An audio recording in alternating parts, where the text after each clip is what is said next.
This is what we normally do. Zach will ask me a question. So he would read Taylor's question to me, but basically he'll say, what are the major objections for the 5 core functional groups within the organization when we do DTMA? And then I'll say major objections to digital transformation by cross-functional group, take 0.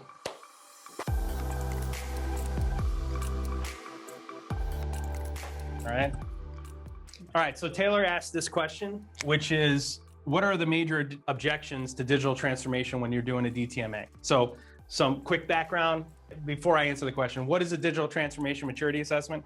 If you guys look at the iterative process for digital transformation, for getting an Industry 3.0 company to become an Industry 4.0 company, if you want to know more about that, you'll be able to watch the video here. You can watch it up here, over here, down here, over here. The first 2 steps are inventory of the business and inventory of the intelligence in the organization, okay? And so to do that, we do a digital transformation maturity assessment, which is an engagement where we evaluate an organization top to bottom. And in a nutshell, this is how it works. We meet with 5 core groups in the organization. Now, this could be at the plant level, it could be at the business unit level, it could be corporate. Sometimes it's a combination of both, but we basically meet with 5 core groups. We meet with operations, we meet with maintenance and engineering, we meet with the quality group, and we meet with the IT group, and we meet with leadership. What I always ask is that I ask the client to schedule the leadership meeting last. And we generally start with engineering and maintenance because they are going to be the easiest group to handle. They're the ones who they want to innovate more than anyone else in the organization. So that's generally a 90-minute session where we ask, there's a specific set of questions. There's a specific set of questions for each group that we ask. In a nutshell, it's what do you do? What digital tools do you currently use to do your job? How do you consume data from the edge? How do you adjust to operational changes on the plant floor? How do external consumers access the data that you produce in your system? What are you really good at? What is your group good at? What is it not good at? What's missing? In a nutshell, those are the types of questions that we're asking. Now, from these 5 core sessions, we end up having breakouts. So they may talk about some piece of software or something that they're using that we want to take a deeper look at. But at the end, what we're doing is we're giving them a maturity assessment as to where are you on your journey, number 1, and number 2, where are you and where do you want to go and how do you get there? What Taylor wants to know is when we're meeting with these individual groups, what are the core objections, questions, criticisms that are raised when we do our initial digital transformation presentation? There's like a 10-minute presentation at the beginning. And so I'm going to answer that group by group. All right. So the core objection from operations, there are 2 core objections to digital transformation initiatives. Number 1, is this the flavor of the month? Okay. So they will ask the question, why should we be invested in trying to improve the organization when over the course of my 25 years working here, executives have come and gone, engineers have come and gone. They've all had ideas. They've all implemented, tried to implement solutions, and they evaporated or they provided no value. Is this the flavor of the month? Number 1. And number 2, how do I benefit? Okay. So they raise those questions. Operations will ask the question, how are we going to benefit from it? And in my answer, my response to both of them is this.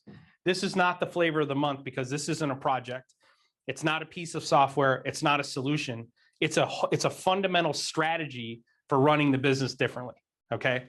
Digital transformation is a strategy for changing the way that you operate by driving decisions based on real-time data and information, okay? Number 2, how do I benefit? Your job gets easier, number 1. And number 2, you get to focus on the problems that you identified 20 years ago, but you either don't have the manpower or you don't have the time to focus on the real problems. All you're doing is putting out fires. All you're doing is reacting, right?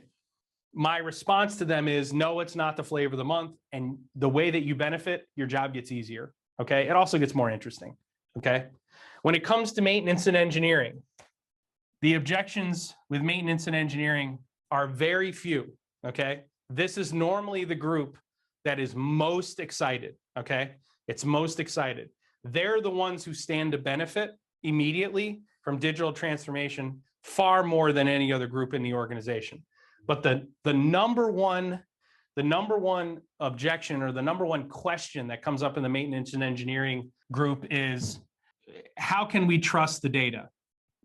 And what they mean is, there are certain organizations that do not trust digital data. There are, for example, I mean, we were meeting with a client a few months ago, and one of their process engineers said that a huge piece of her job is to just go confirm that the data, that the digital data that showed up on some report can be trusted. It's true that the results that showed up on the report is actually what happened. So they're using human beings to manually confirm that which you collected automatically, okay? But what they really mean is this. Let's say that the digital data that for maintenance and engineering, we're going to calculate, there's two values we're going to calculate for these guys: mean time to repair and mean time between failure. And we're going to do that at two layers. Layer number one is the machine itself. When a machine goes into a downtime event, how long does it take for it to come back to the next rising edge to start running? What's that average? What's the mean? And then mean time between failure is when it starts running, how long does it run before it goes back down? That's mean time between failure. But you also do that in an upper level. And there's an MTTR and there are an MTBF calculations for maintenance personnel and engineering personnel that is a function of when they started to repair a piece of equipment or start working on a piece of equipment. It's an abstracted value directly above the individual machine event. So this goes to availability. When a machine is down, you have two things. You have the raw machine data, but then you also have the human data. When was the maintenance department notified of the issue? When was engineering notified of the issue? When did someone show up? When someone showed up, how long did it take for them to repair it? Once they had it repaired, when did we resume production? You do MTBF and MTTR at multiple layers, the machine layer and directly above. And this drives concern in maintenance and engineering groups that if they're going to be making very important decisions about the business, about which equipment to invest in improving, how can they know that they trust the data? That's the number one question that comes out of maintenance and engineering. The quality group is, the number one objection from the quality group is, what do you know about quality? They just want to know their bona fides? Yes.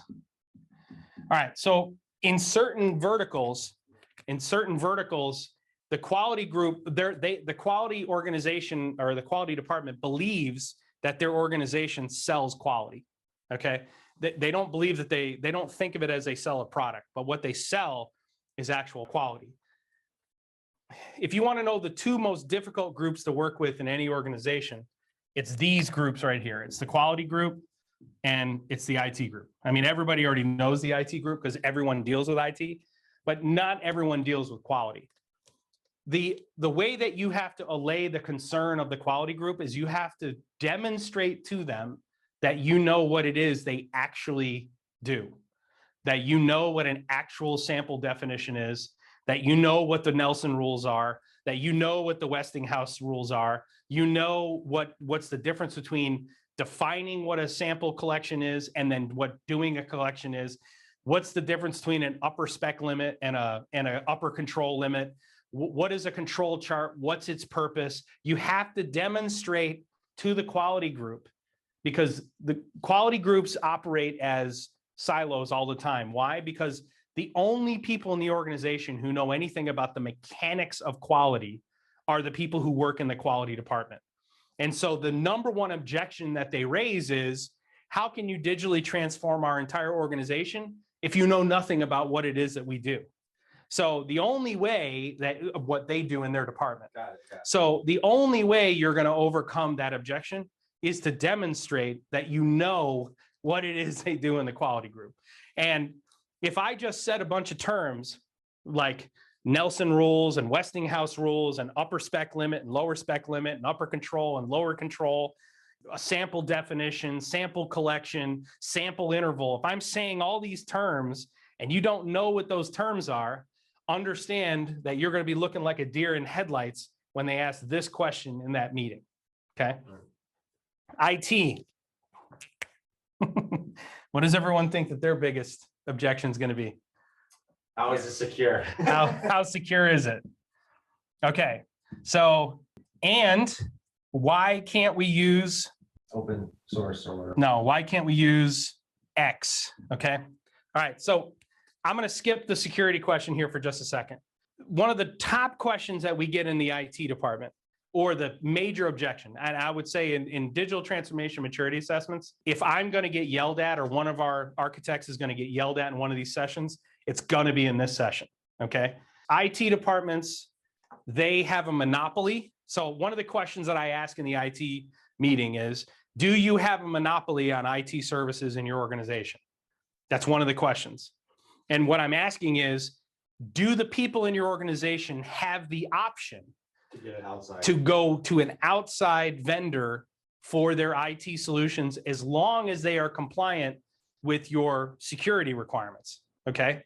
If the answer is no, and it's nearly always no, IT normally has a complete monopoly on IT services and infrastructure, then what you know that you are dealing with people who have absolute power. Okay. And absolute power does what? It corrupts absolutely. Absolutely. Okay. So you know that you're dealing with people who tell you what to happen, and you never, you know. Why the Question number two is, I will ask them, what is the IT department's mandate? And they'll ask me, what do you mean? And I'll say, are you a security and compliance organization, or are you a service organization? And they'll say, we're both. And then I'll say, which one are you first? Are you compliance and security first and service second? Or are you service first and compliance and security second? Okay. Mhm. And then when they want clarification, I may say, do people joke that the chief technical officer is the CT? No. Okay. So, you know, do you say no first? Here's one of the things that I will do in the IT meeting. I will ask them how long it takes to get a virtual machine spun up in your organization. So let's say I want a VM spun up so I can install a piece of software, do some testing. And they'll always tell me, by the way, the IT department will always tell me that they can do it in a day. Yeah. And then I'll say to them, but if I go ask somebody on the plant floor how long that'll take, how long do you think they'll tell me? And they'll say, oh, it could 3 months, you know, 6 months or whatever. And then what I will do is I will in that presentation, I will go to Vulture and I will spin up a virtual machine in 90 seconds. Literally in 90 seconds, I will launch a virtual machine, and that machine will be running while I'm in the middle of explaining to the IT department the merits of being a service organization, enabling employees in the organization to do more with less, right? And the IT department, I hear crickets after I spin up that machine in 90 seconds. There's nothing. So what I'll say is that you told me that the best case scenario is I can get it in a day. Your people on the plant floor are telling me it takes 3 months. You tell me how your IT department can compete if I'm competing against you and I can do it in 90 seconds. Tell me how you compete. Tell me how you compete. And I'll hear dead silence. Well, because they're a monopoly. Right. They're a monopoly. We don't have to compete. So then Well, they'll say, there was that one guy who asked why we would need to spin one up in 90 seconds. He said, and "Why would you need this?" I would say, and my answer to him is, because you don't know the job that I do. That's why. But here, the how secure. So this is where the how secure is it will come. This is where my response is always in this place is the same. There are 4 fundamental principles of the Industry 4.0 infrastructure. It needs to be edge-driven, report by exception, lightweight, and open architecture. It needs to be edge-driven. So if what I want to do is create an infrastructure where I can plug things into my infrastructure, then I have to make it so that I am not going to make my plant network insecure. So the reasons that we pick MQTT, because it's edge driven, is because I can make it so that as long as you give me permission to allow this to connect to this, I don't have to give permission for this to connect to that.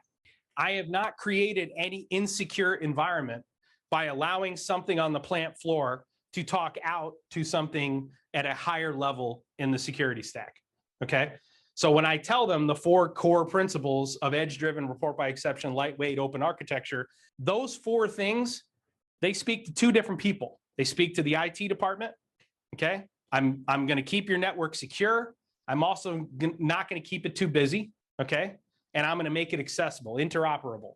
But I'm also speaking to the executive leadership team, because I'm saying the other times that your digital transformation initiatives have failed because you hit a critical mass, you couldn't get all the data you wanted, you had to throttle it down because you're trying to pull too much stuff. By using these 4 core principles, you don't run into that critical mass. I'm talking to two groups with that response. The second thing is, why can't we use X? The objection they'll raise, why can't I use Wonderware? Why can't I use OPCUA? Why can't I use, they'll ask over and over and over again, why is it they can't use something they're already paying for? And the answer is sometimes they can.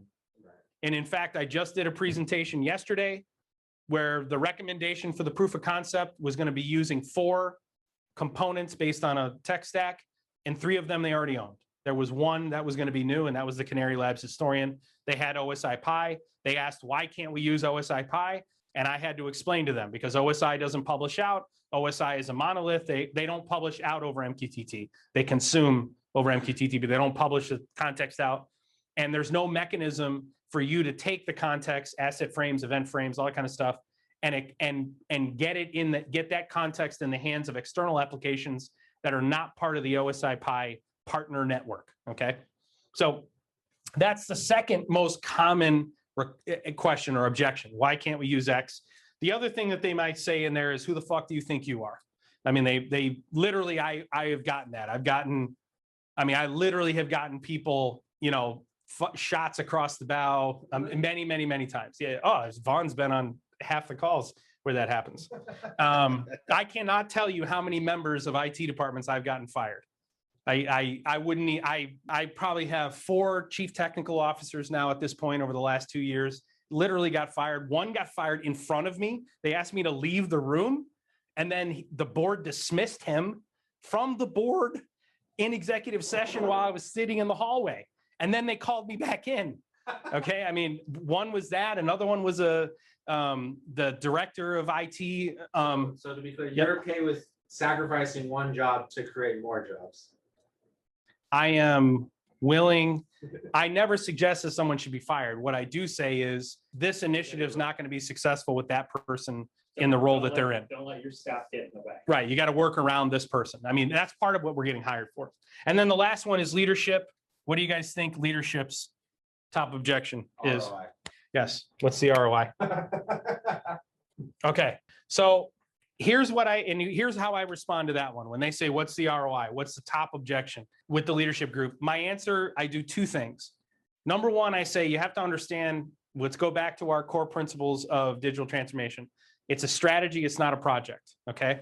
That doesn't mean that we're not going to be able to quantify ROI on a case-by-case basis through the iterative process. I want to add these dashboards. I want to collect this data. I want to do this machine learning use case. You're going to be able to quantify that.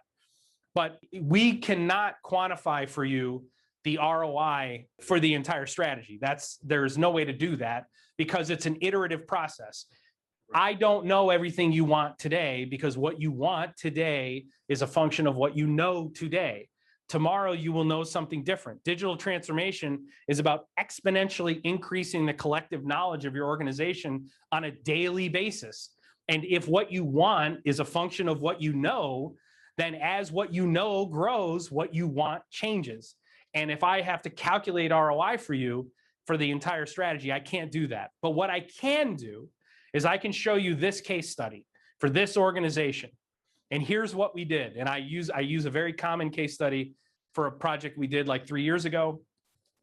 That was a intern, in most of the mentorships, and those and members of mentorship and digital mastermind have seen this case study where basically an intern hired us to do digital transformation in 1 core area for this tier 1 automotive supplier.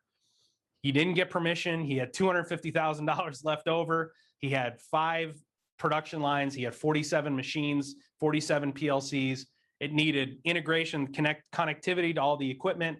It needed, full stack.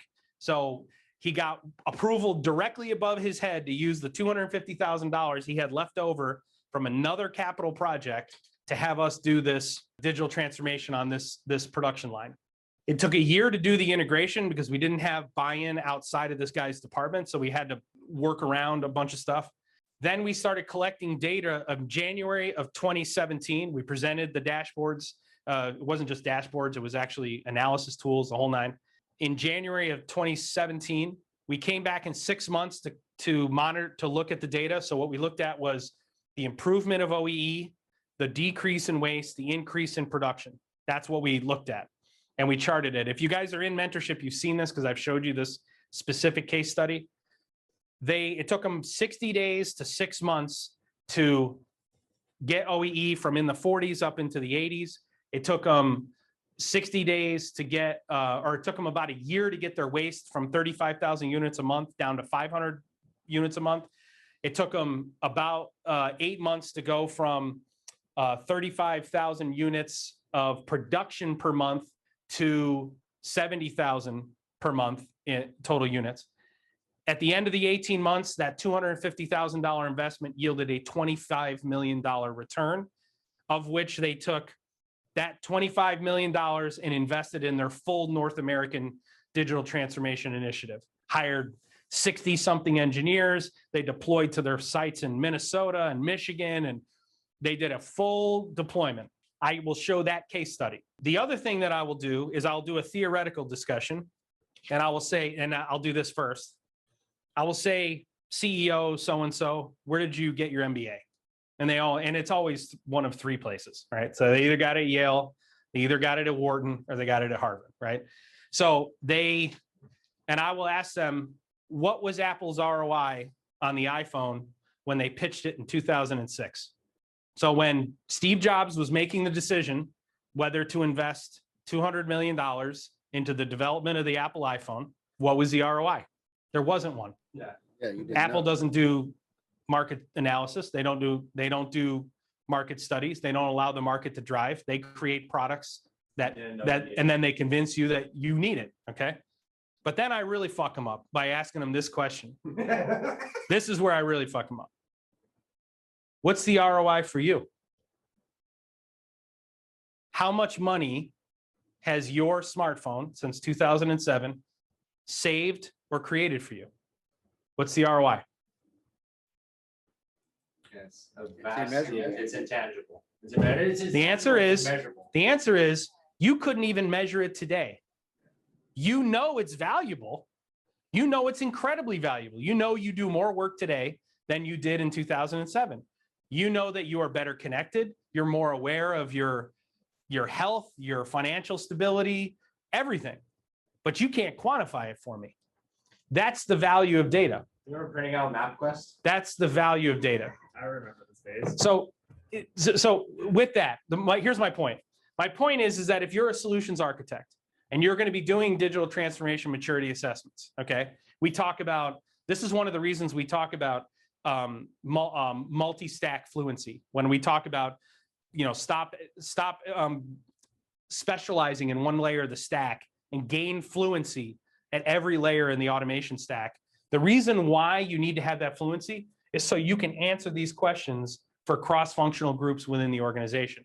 Because check it out, these groups all operate in different layers. See these guys here? These guys all operate in the PLC, SCADA, MES layer. These guys operate in the ERP and cloud layer. Both groups, right? All five groups operate in different layers in the stack. So anyway, Taylor, thank you for asking the question as to what are the major objections to digital transformation across these cross-functional groups. The answer is there are lots of objections. Most of the time, it's more curiosity. Certainly at the operations layer, the maintenance engineering group, it's curiosity. These are generally the two groups who need the help the most. The quality group, once you convince them you know what their job is, they're definitely interested in hearing what you have to say. Why? Because the quality group is missing one key one key element in their toolbox, one tool in their toolbox. Does everybody know what it is? Real-time. It's real-time data from the equipment. The quality group is always missing the actual raw events from the machines, okay? And if they do have raw events from the machines, it's, you know, it's barely the tip of the iceberg in terms of what they need, okay? The IT group, most of the time they're leaving the meeting conspiring how they're going to derail this initiative. Okay, I mean, in most cases, that's what's happening. We go in knowing that. We prepare our customer for that.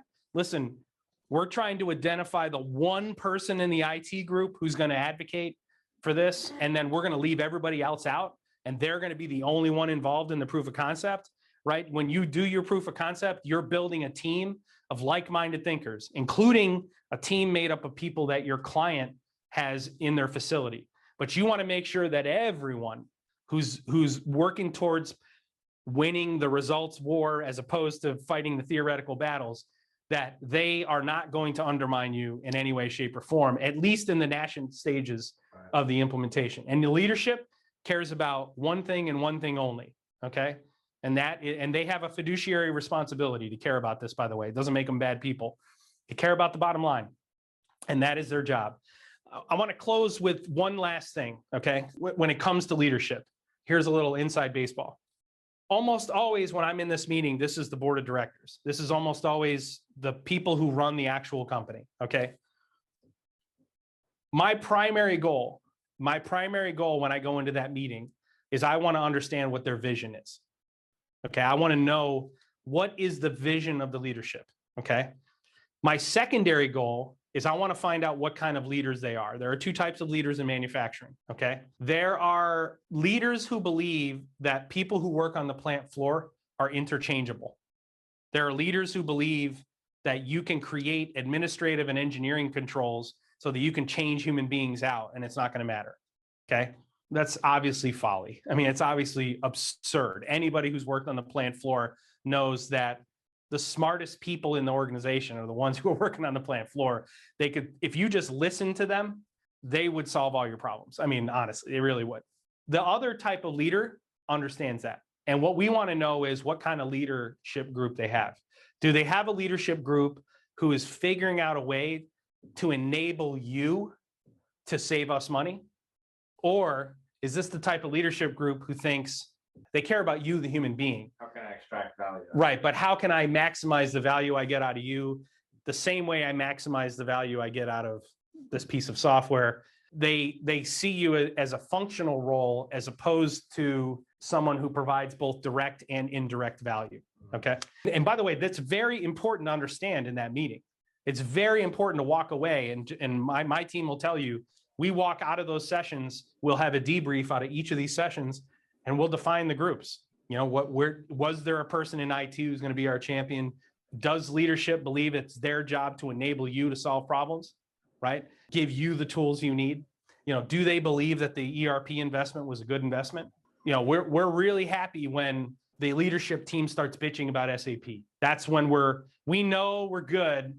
Once they start bitching, we spend way too much for it, and most of the stuff they promised us, they can't give us, okay? So, all right, anyway, that's my story, and I'm sticking to it. Is there anything else you want me to close with? Oh, wait, Zach always asks me to do this, guys.